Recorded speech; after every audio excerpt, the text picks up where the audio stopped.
Hello, everybody, and welcome to our Seeking Harmony Conversation series.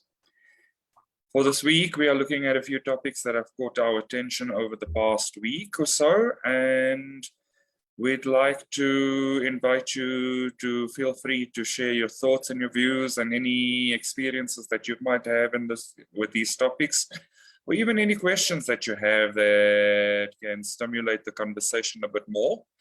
So for today, I think I'm just going to open it up to the team and invite the first person who feels called to draw on our first topic.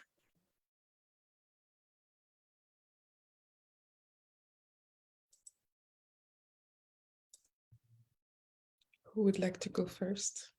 I feel like Anja has something to say.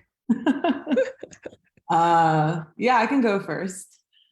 So in terms of the changes in leadership within the UK and Italy, I thought it was interesting that it's happening at the same time for both of these countries. And for the past few years, especially with Italy, I feel like there's been a lot of inner turmoil with Berlusconi and the scandal that happened with him, and then in the UK with Brexit and Boris Johnson coming in and all. There was always some controversy around him as well. So it's interesting that it seems like these two countries that are different in cultural clear cultural ways, they're kind of going through the same sort of shifts, and so yeah, that was like the main thing that stood out to me, and I'm interested to see how everything's going to play out with the new leadership, especially in the UK, with the first Indian, I think, prime minister ever, and in Italy is the first female, I think, prime minister in the history. So it's interesting to see what's going to be coming up. Mm-hmm. Yeah, definitely. Although I think, reading what these two countries went through in the past few weeks in terms of like elections and ministry changes, I wonder if their core choices are being the same. And actually, what are their core choices? Because Rishi Sunak, I hope I pronounce his name well, is the first prime minister, is English but of Indian descent, to ever come, but is also like the first in a month and a half or 2 months, promising stability and kind of a return to normal and unity in the United Kingdom, following next several weeks of just, demonstrations and maybe people feeling that the power is unstable because like a lot happened in the past few weeks for them. With the death of the Queen and just like Boris Johnson like leaving the office and all these like national demonstrations that kind of shook the country in a way that it isn't shaken usually, and we were talking about that in the chat, but like Liz Truss or Truss, she was promising a lot of changes, but like maybe what people wanted at this time was like something that was like comforting for them, like kind of going back to a very stable foundation first, before the changes. But concerning Italy, I think people elected like the first woman as the prime minister in Italy, but they also elected like a very passionate and a very outspoken, like far-right political figure. And so you have to wonder, like, what was the choice that was made? And it was a choice that worried a lot of people. And so, like, what was she like offering in her political campaign that like attracted people to that? And yeah, that's the question that I'm wondering. Obviously, like I don't think we will have like answers right away. But yeah, I think it's worth like wondering what were the core choices of like both these people and both these countries. Something that stands out for me is the strong coalition. Yes, it might be a right-wing coalition in Italy, but it's still a strong coalition. They have the majority of seats in the chamber and the Senate. So the thing I found quite interesting was I don't quite understand the separation of duties between a president and a prime minister in specifically because they have a president and a prime minister. But also something else that stood out for me with the UK was their choice to have a very rich businessman as their prime minister. And so something says to me that the UK is looking for some serious organization in their choice of a proper businessman to run the country.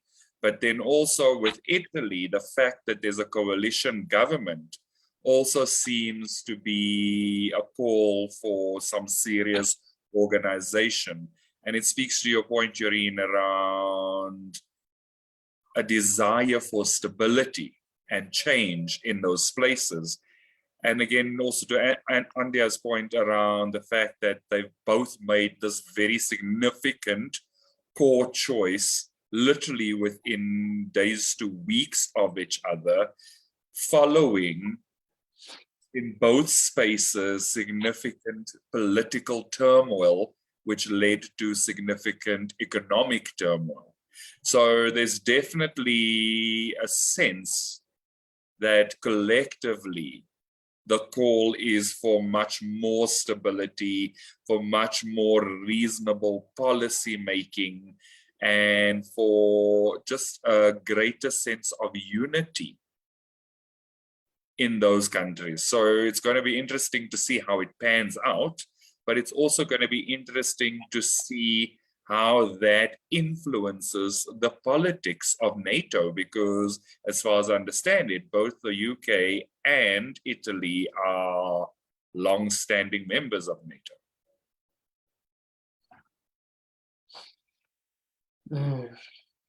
Yeah, I was noticing that too, that the conservative parties in Italy they kind of like banded together and agreed to like, formed a coalition.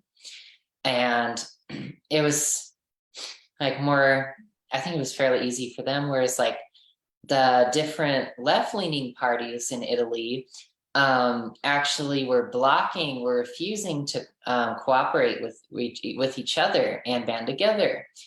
And I thought that was like interesting because like I think some of them have more like revolutionary or like far-reaching ambitious goals, like bigger social change, or just like at least a vision that involves like a lot more change than other ones do, like people who are like more moderate.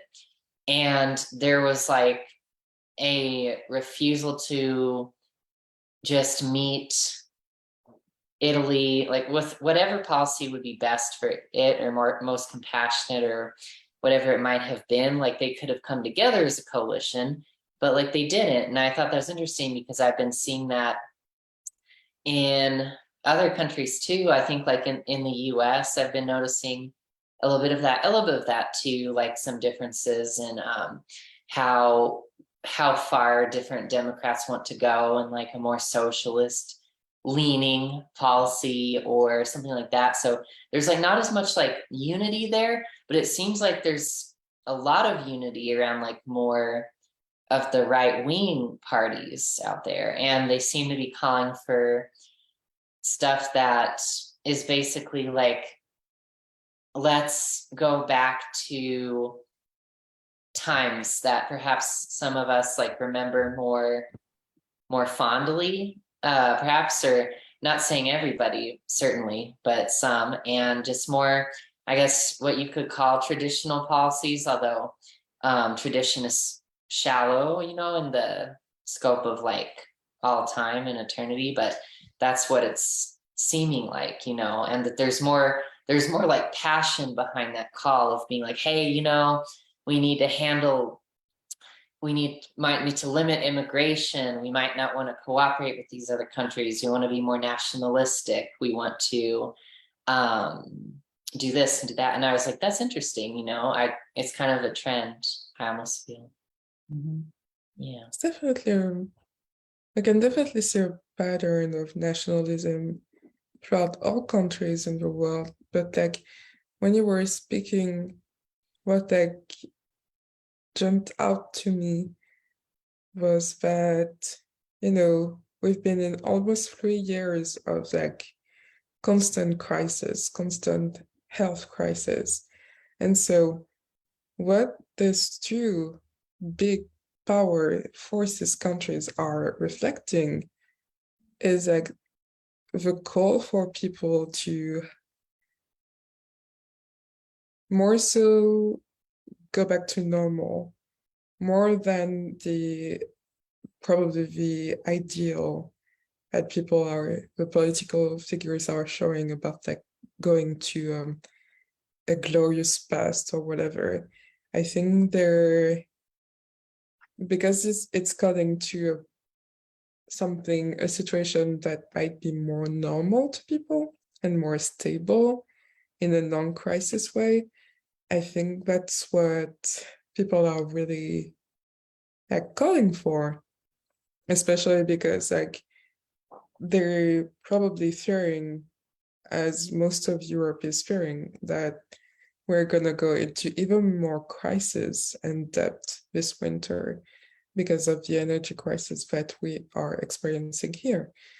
And so they definitely want people that are calling to that. And so in their communication, at least like the political figures that do that are calling to that more stable past and where the people are put at the center.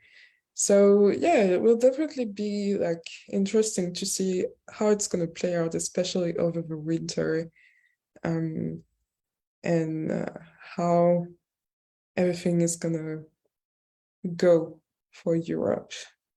Yeah, I don't know how you guys see that because I know you're not from Europe, so you might have a different point of view. But I feel that maybe like some of the fears that we're experiencing right now in this region of the world are like playing a big part of people's votes and choices.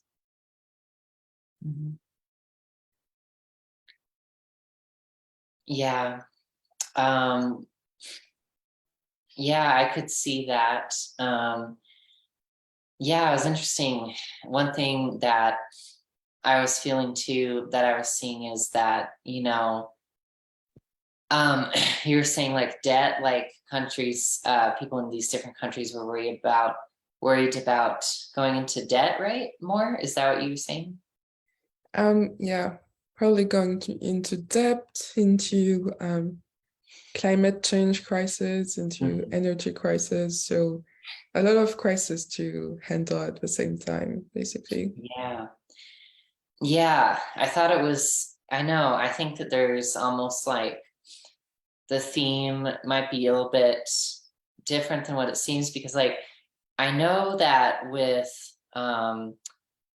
yeah, like with the far right party in Italy, there had been discussions about like, oh, like we want more social spending, but we want lower taxes, which if you don't have like a surplus already, that means you're going more into debt.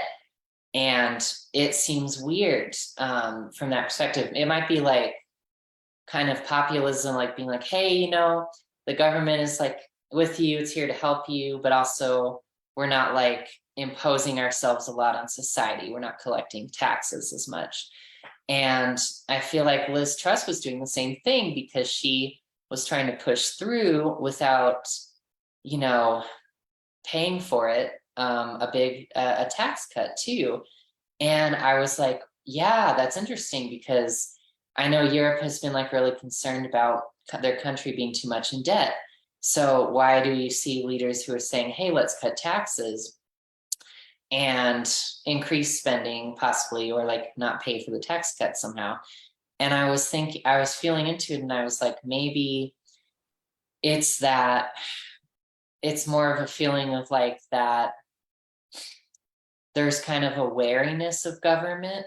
There might be a sense of like the public blaming government because there are problems and challenges now, and there's big upheaval, and government could be the one who people feel is to blame, perhaps whether that's accurate or not. And like I was feeling into it, and I was like, I think what it could indicate is maybe just a distrust in government, and people just seeing like, hey, yeah, the government's lowering taxes, like they're not imposing themselves as much on society. It's a smaller government, you know, and there might be a need to like, for, you know, politicians in general to be like more transparent and upfront about like what the challenges are that our people are facing, and like what is going to happen to society and what is needed to get through it. Because I know that like in the US, you know, with the US supporting, well, with the Ukraine war and like West supporting Ukraine in it, and the war being protracted, it caused like a bunch of inflation, and it caused like supply chain problems and all of that. And I don't think that Americans were necessarily like informed of like what the impacts would be. And there was some effort for the government to be like, oh, no, like, no, it's no big deal. Let's just take care of this. No. And it's like, no, you should be upfront. Like, if you want to support Ukraine and there will be economic impacts, just own it, accept it. Explain yourself like why you're doing it. You know what I mean? I feel like it might be like a trust thing, not a I trust do thing. feel bad, like above the fact that Italy and the UK have different cultures that might be explaining why some choices were made. I do feel what you're saying, and I feel like it's a communication block, because I see it in France like very, very often with our president. He's not a bad president, but he has a tendency of saying like my way is better and not explaining to people. Even though it's right sometimes, you know what I mean? And so that might feel snobbish and kind of distancing to people. And I think what I was saying when I was in college for political science is that people think they know human beings, and so they're trying to either like explain it their way, or not being interested in actually explaining to other people who didn't have like that cultural and intellectual background what it actually means to do and take the decisions that they make. And we have to also keep in mind that in most countries, especially in Europe, far-right movements are seen as outsiders, are seen as supporters of the poor people, and so the people in general, and a class that is not often the class of other people. Whereas like the different prime ministers that were in the UK were already elected in the party and then selected inside the government. And so I feel that's what far right has as an advantage in many cases is that they're seen as outsiders, so they're seen as for the people who are blaming basically the government for their problems. And they're seen as better communicators because they actually explain kind of why they do things and they work on their communication. That's what I've been like experiencing a lot in this past few years in like many elections in France, and I know it's that way in like most countries, and I feel it would benefit like the parties in power to work on actually having a communication, not like external communication and advertisement, but a communication with the people, actual communication, not just imagery, not just when it's elections, you know. So that might be their blocks to heal. So I think you touched on something quite important earlier, and I think it's around the psychology of being in a perpetual crisis mode. And from a global perspective, the world population has been in a crisis mode for longer than we can remember. But the most recent one and the most compounded and protracted one has been COVID. And just as people were coming out of that cycle of the fatigue of what COVID did to their lives, they are hit with another crisis in terms of financial markets in China crashing related to property. They hit with a crisis in terms of fuel prices rising because of a war between Russia and the Ukraine. They are bombarded with imagery of protest around the world. It's a perpetual cycle, or it's almost an exponential cycle of crisis psychology. And what happens during crisis? During crisis, you look for the familiar, you look for the safe, you look for the person that's speaking the same language as you. And so people that have been, I mean, the UK has gone through 4 prime ministers in 7 years. So you can just kind of, you just hear the tone shifting to more and more people wanting less control. Enter center stage Boris Johnson, who, for all intents and purposes, was probably the most lackadaisical of prime ministers that we have seen in a while, leading to him being fined, receiving COVID fines for transgressing his own COVID rules for the country. So there was this extreme of, we are tired of command and control, so we're going in the direction of what seems to be a familiar, less controlling presence, except that familiar, less controlling presence created scandal. And just as they came out of the cycle of that scandal, they have the death of their monarch and the ascension of a king. And so I feel like a lot of it is just people sitting back and going, I am tired of fighting. It's literally a situation of adrenal fatigue to an extent.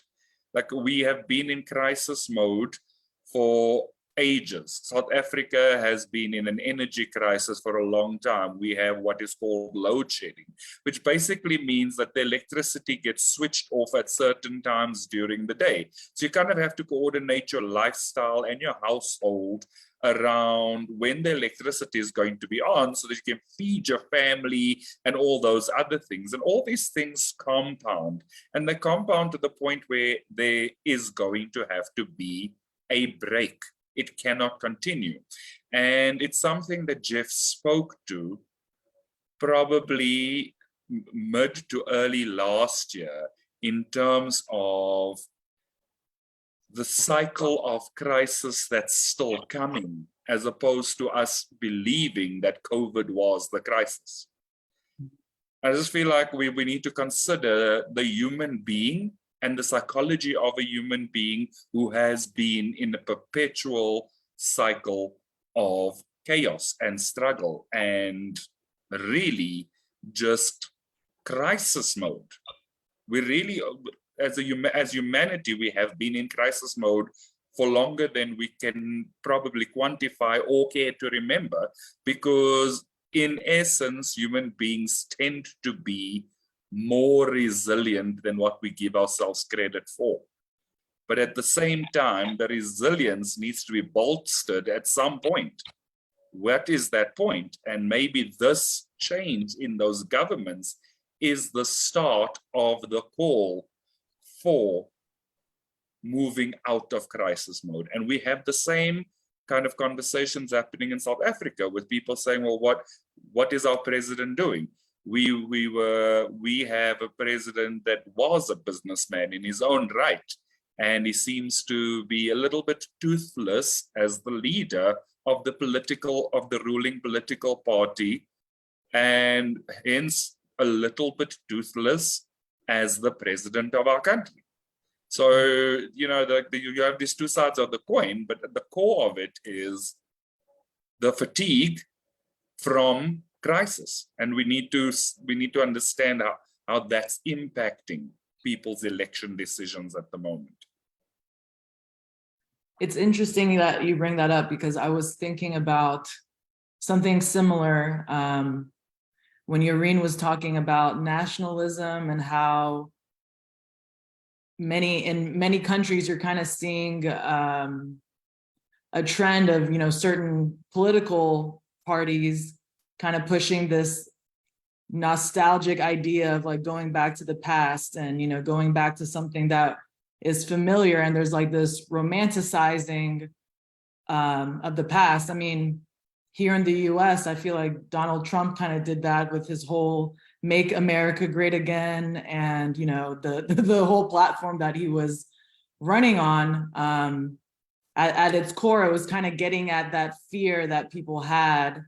And, you know, I even like think back even during World War II, like what Hitler did to the, you know, kind of working up to the war, and before he fully came into power in Germany, it was kind of like the same sort of fear that he was, you know, playing off of people's fear that there's this group of Jewish individuals that are going to ruin the country, and we have to go back to this glorious Aryan past that we had. But, you know, I feel like at its core, there's a big illusion there. There's a big lie, because all the choices that were made in the past kind of have led countries to where they currently are. But yet it's interesting that political systems seem to thrive, and they maintain their, I guess, power and dominance by using that sort of mechanism of, you know, oh, well, things are really bad now.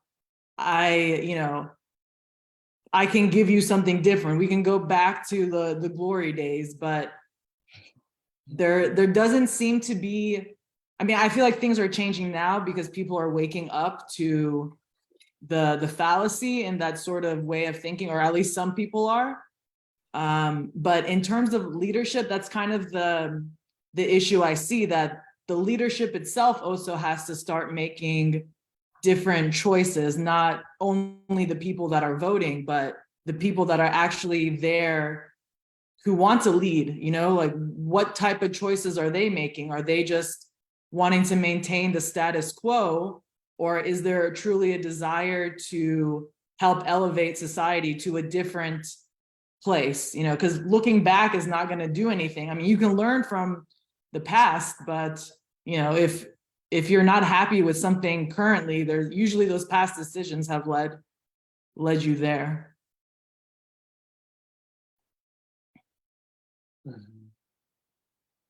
Yeah, you cannot do the same thing and expect a different result.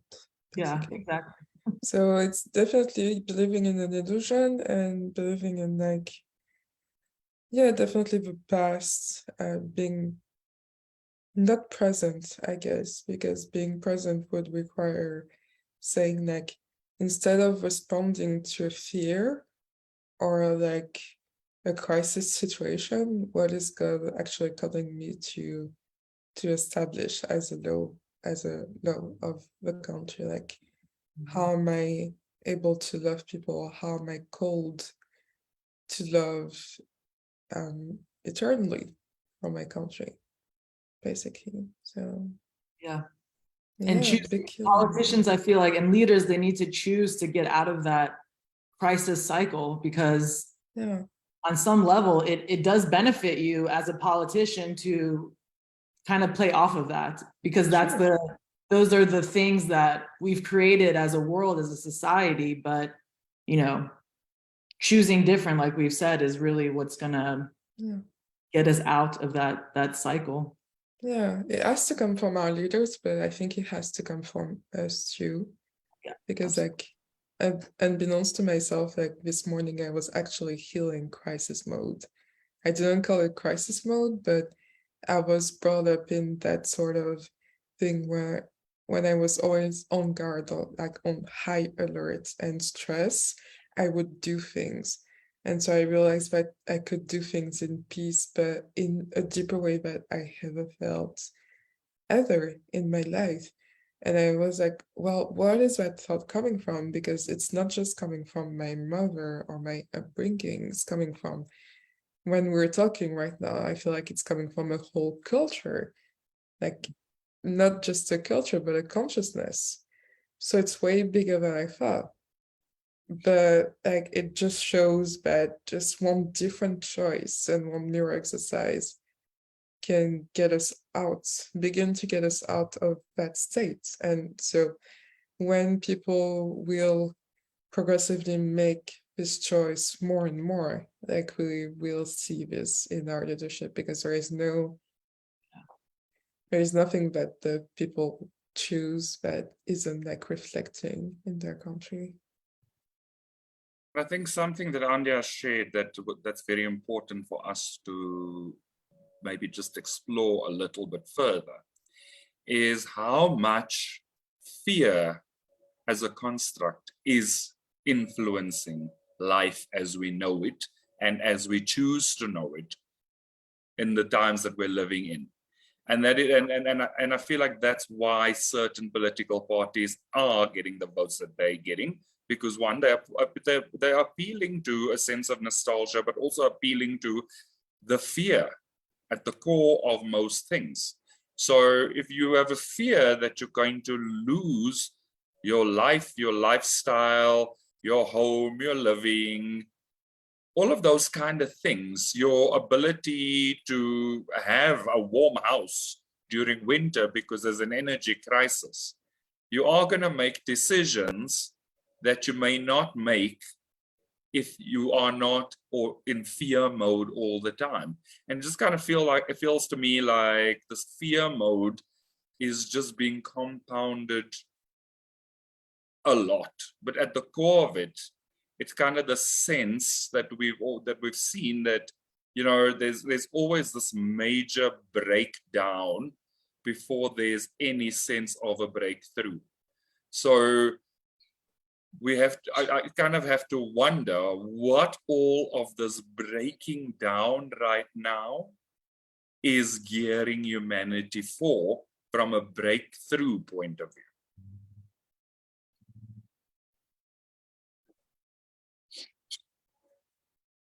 Yeah, I was reading too that, in someone's article that I was reading, I do not remember specifics, but they were saying, like, in their opinion, that now this is how they phrased it. I thought it was interesting, but they said that Europe has been getting into trouble, like talking all about like rights, they were saying.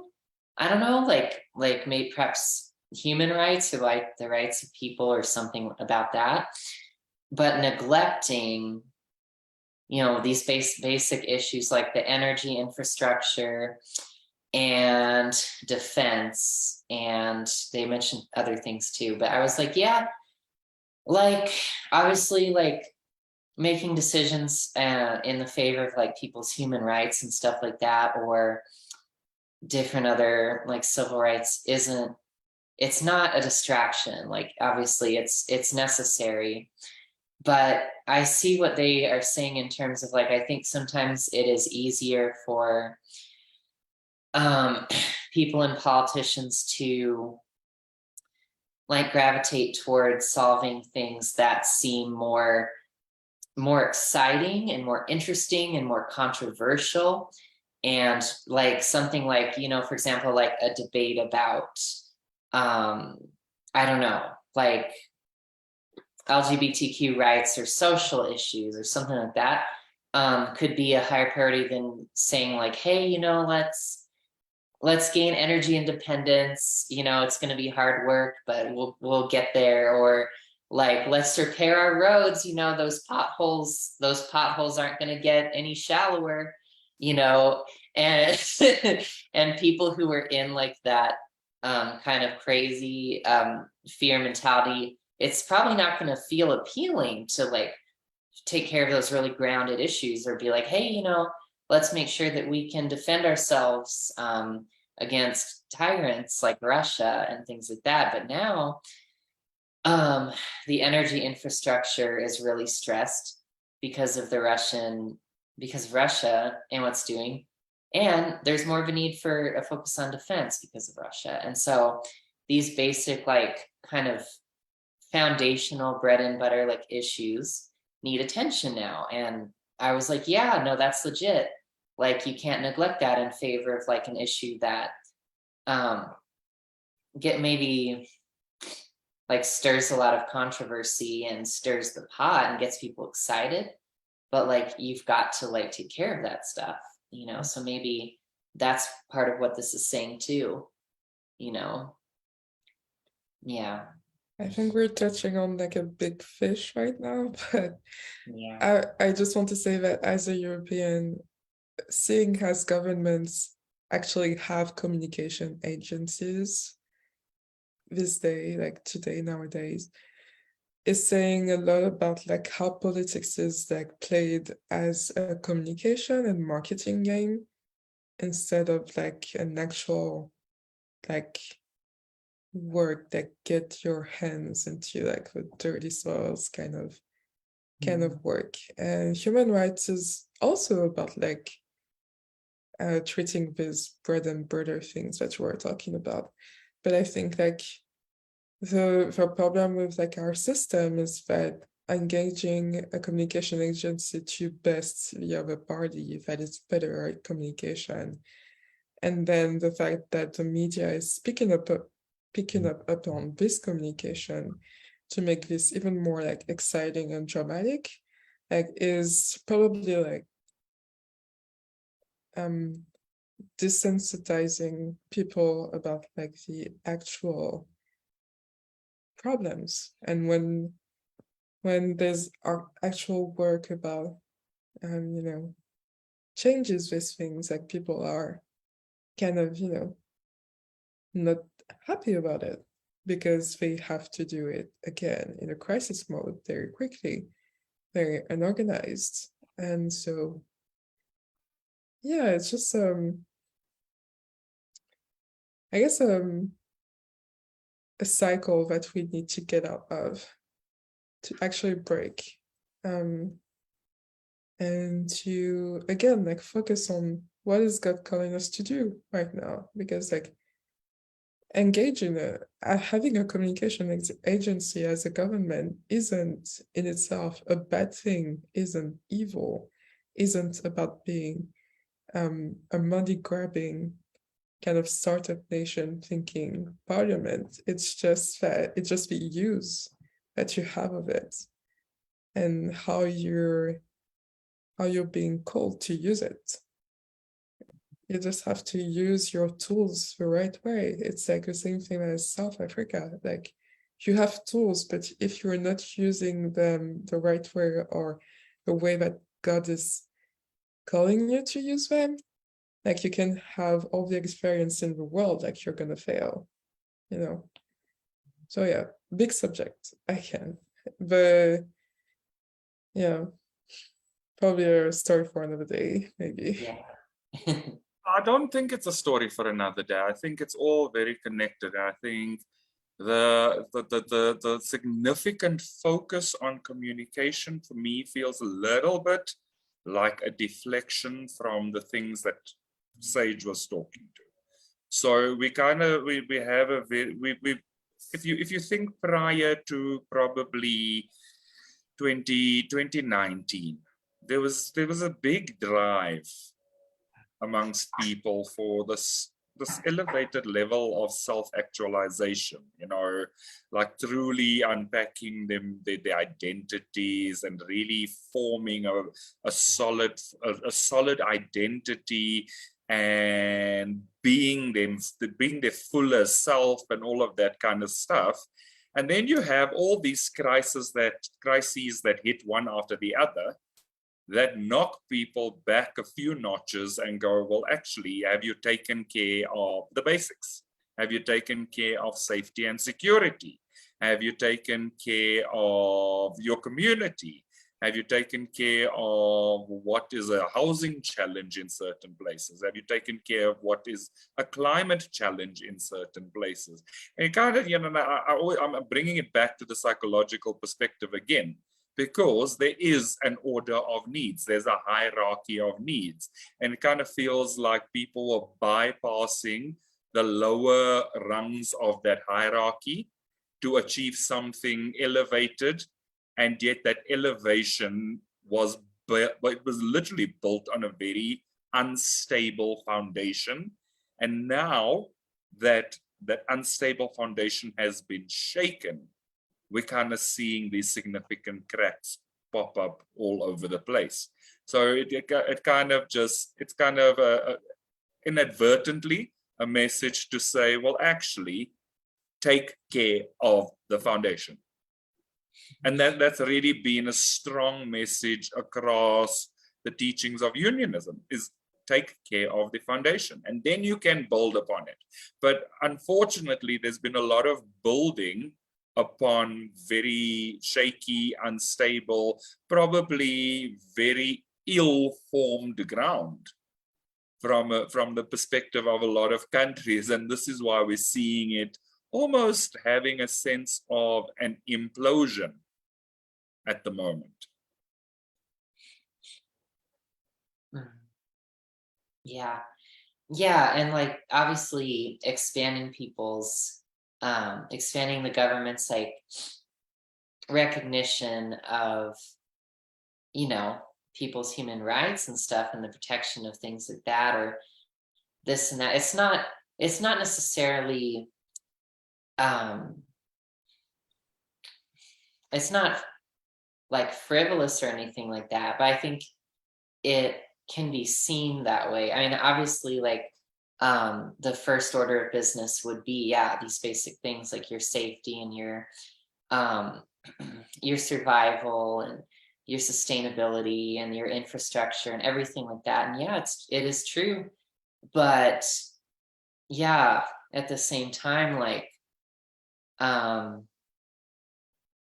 don't know, I just don't, yeah, it's not like frivolous or anything like to, but I think that what really takes up a lot of the political energy and like sucks the oxygen out of the fire of like sustainable progress is all of the controversy and the huge amount of drama and the back and forth about these issues that are more controversial. It's like all of our energy is going into that instead of like these other things that we need to take care of, you know. And so I get that, but I think the work of the day, you know, like the work of the day doesn't feel like it's being done. Right. That's where the challenge lies, and that's what needs to be focused on. And doing the work of the day could very well be focusing a little bit on all of those basics, but also a little bit on that strategic view of what is our shift in energy production? What is our shift in taking from the planet and replenishing to the planet. You know, like that's an overarching thing. So there can be a dual focus that still takes us forward. But I feel like they've been turned into almost competing priorities. Yeah, I feel like it goes back to what we were talking about in terms of using fear as a mechanism to, you know, influence people, especially within like a political sphere. And you know, I don't want to go too much down like conspiracy theory road or anything, but you know, a lot of people would argue, like critical philosophers or, you know, whatever, if along that line, would argue that society, you know, it's almost like the ignoring of the basic needs of humanity kind of reinforces the fear that is being, you know, perpetuated. So it's like, if politicians are constantly saying, you know, this is wrong, that is wrong, and you're actually like seeing it in your physical reality, well, then you start believing that there's something truly wrong. And without realizing that really at its core, it's just because we've been choosing to ignore the basics. And, you know, as a country, I mean, I'm speaking from the US, but I know that there's a lot of countries globally that have the same sort of issues, is that there's a sort of structure around that. The structure has created stark inequalities, and like these inequalities are consistently perpetuated with that sort of fear, that fear narrative, instead of all of us kind of coming together and deciding that, you know, not only do like the interpersonal micro level stuff, but also the macro level stuff, like it all matters, and it all is going to take you know, a group effort to make sure we're nurturing all those areas. But yet the way things are structured, the choices that humanity has really made since its inception has always been to separate and label things differently instead of seeing the unity within it all. And I think that's the basic issue that, you know, until we all address as human beings, I feel like social structures are going to remain in a way where it's always going to be a group of people that have access to resources, and then, you know, a group of individuals that don't. And that's just going to be like the basic power struggle, I guess.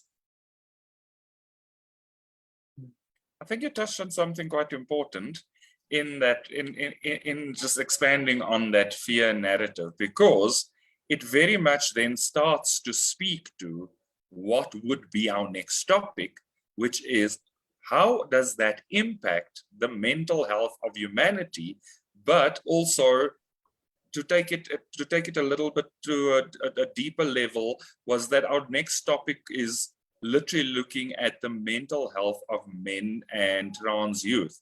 But at the same time, I feel like that fear narrative is literally fueling mental struggle across humanity, and probably certain sections of the population are probably much more susceptible to it and much more likely to be affected by it.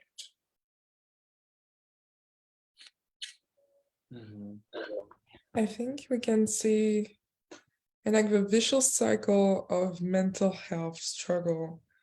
I think we can see a parallel with maybe what you were mentioning about the bypassing of many things that, you know, are essential to progress as human beings, and maybe focusing on things, either fear or things that are exciting, and so yeah, basically fear, you know, and forgetting about your own self. So we're seeing in like the being as human being, the same kind of like struggles that our leaders and people are experiencing. Because I guess like especially for men and men of color, like the question of mental health was pushed back and pushed back again for so long that it's just like feeling like it's at this point of like imploding, as you were saying, Grenville, earlier. And so that's why it's at the forefront in kind of a crisis mode right now, yet again, because it's a breaking point of many people. As we were saying earlier, like human beings are resilient, but it doesn't mean that they should live in suffering. And so we are at this stage where people are kind of wondering, so is our life always suffering, and what can we do about it? And like even making a choice of fear or a choice of healing there. Yeah, so yeah, that was like kind of a spiritual take on that subject, but I don't know how you guys feel about that. Yeah, I agree. I feel like, especially for men, you know, in many cultures, they're socialized to be stoic and, you know, not really talk about emotions and kind of deny that feminine, you know, energy within them, because there's once again all these arbitrary like separation. And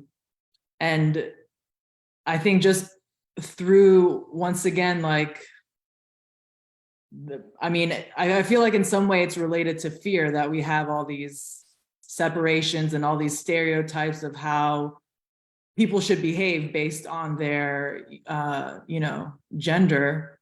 But for men especially, I think it makes them very vulnerable to these mental health problems, because they are taught to keep everything inside and act like it's all okay, without realizing, you know, that it's kind of in a way they're not choosing themselves, they're choosing fear over truly loving themselves. And with trans youth, I feel like there's fear playing into it, but it's from another way. It's the fear of people that don't understand, kind of reacting to them, you know, and not feeling like there's space for them within society. And you know, I hear so many people saying like a trans woman is not really a woman, or a trans man is not really a man. And to me it sounds ridiculous, but there's so many people that kind of perpetuate, once again, like these individuals, you have to be scared of them because somehow they're not normal, when once again, it's not the truth. It's, you know, something within nature that God has created that is very, very much normal and needs to be celebrated. But yet it's, you know, I feel like since the topic seems to be fear, is just kind of like very subconsciously like weaves through everything in most people's lives, because once again, most of humanity has been living with that sort of mindset and that illusion that there is such a dichotomy, you know?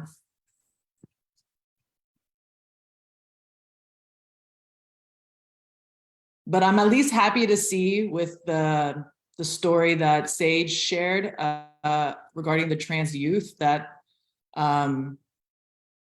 there's, you know, more evidence growing around the safety of the process of, you know, transitioning. And I feel like in a way it's very empowering to have the backing of, you know, at least there's like scientific evidence to suggest that it's safe for youth to transition, and, you know, they're not gonna just somehow regret it one day, or, you know, whatever other like propaganda I feel like is spewed around that whole process. So it was nice to see like some power being, I felt the energy in that article, like it was a very empowering story. And, you know, hopefully that will help with some people's mental health and how they view themselves. Mm-hmm. Yeah, well, that is, yeah, I mean, I think that it's, my feeling about that was like, I was like, yes, like, of course, you know, people who are very clear on who they are and are, you know, changing the gender identity that they live as and that they communicate to others, like, we don't necessarily take that, no one takes that decision lightly.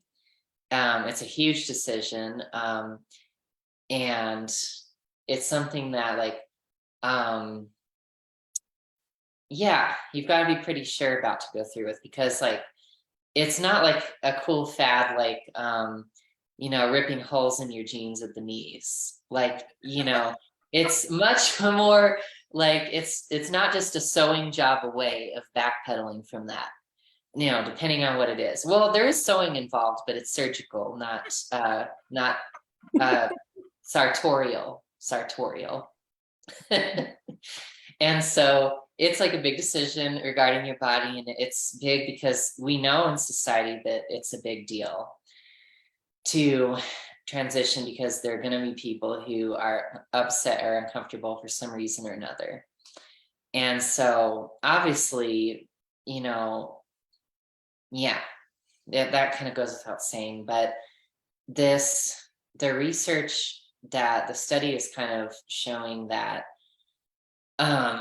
when we actually went out and asked people, we did find out that they didn't regret their transition later, and that they continued their treatment. And it's like, yeah, yes, it's good for people to see that, I suppose. But then again, like, we knew that, we know that, we've been saying that, people have been communicating that for a long time. You know, it's like that study, we don't need the validation of a study. We have the right to make decisions about our body, and we have the right to do all of this. It doesn't matter what anyone says about that. And if someone did make a mistake about it and they felt regret about it, or they wanted to, like, detransition, which some people do for whatever reason, it's like, that's their life. You can't control someone, and you can't keep someone from trying something, and they may be mistaken, or they may have misgivings about it later, but it's their choice to make. Like, there's, you know, so it's an interesting discussion, because I was like, yeah, I looked at that. I mean, I looked at that sitting like, yeah, of course.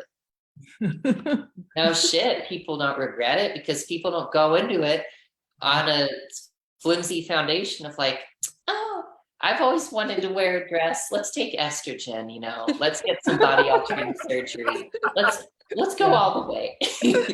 You know, I got drunk one day and I decided to transition.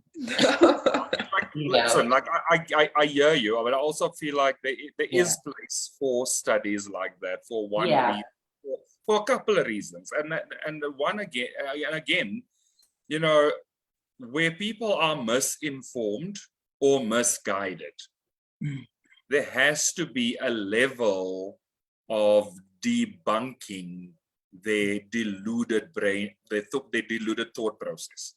So I do believe that there's place for those kind of studies, but I also believe that it does just help to de-vilify the other more, because all of the stuff at the core of it is this fear of the other. It's vilifying the other.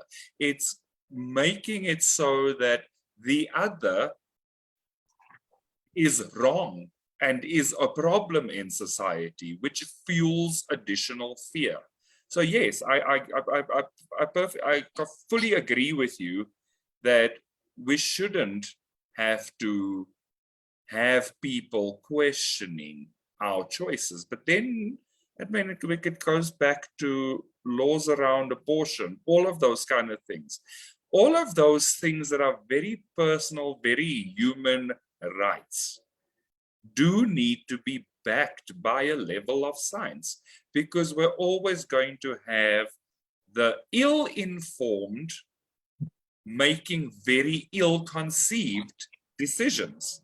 So there has to be scientific proof at a level.